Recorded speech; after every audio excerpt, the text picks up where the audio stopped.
Reena Batuva's old school gates bring back painful memories. Reena comes from the lowest caste, the Dalits or the untouchables. It made her a target for bullies from the age of 11. I feel quite nervous being here actually. I feel quite uneasy. Being born in the UK didn't matter. Reena was judged on what is an ancient Indian caste system. I thought, oh, actually it all makes sense. I'm a low caste because I can't read and write properly. I'm not a Sikh, I'm not a Hindu, I'm an outcast, so maybe I am low. And it made me feel quite insecure and quite conscious of it. Reena's a victim of a form of social hierarchy that divides Hindus into 4 categories, with the priests at the top.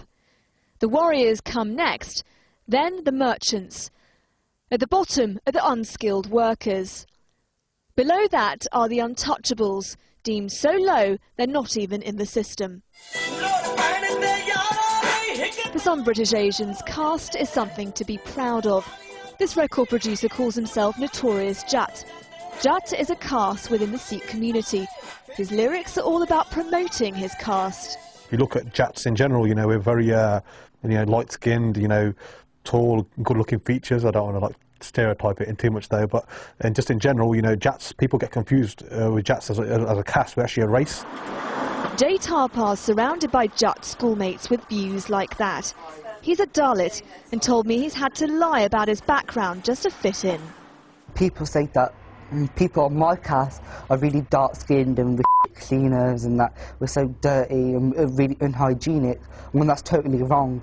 I made the biggest mistake by lying, and now I totally regret it, and I don't want anyone to feel like that.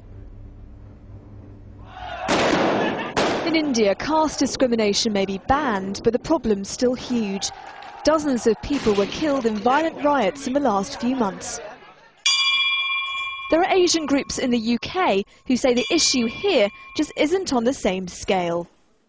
British Hindu groups say that Indians from all different castes can come to temples like this one and pray together. They claim that with a few exceptions, caste discrimination in modern Britain is now a thing of the past, that the Asian community as a whole has moved on. Anti-caste groups disagree. They say there are tens of thousands of British Asians being discriminated against at schools and at work, many of them too frightened to come forward. If you say something to the teacher, if you say, no, this boy has called me a caste name, teacher does not understand. If I report the matter to the police officer does not understand. Campaigners say the only way to fight this injustice is to ensure caste discrimination becomes an integral part of the UK's race laws. Nazanin Bashiri, Al Jazeera, Coventry.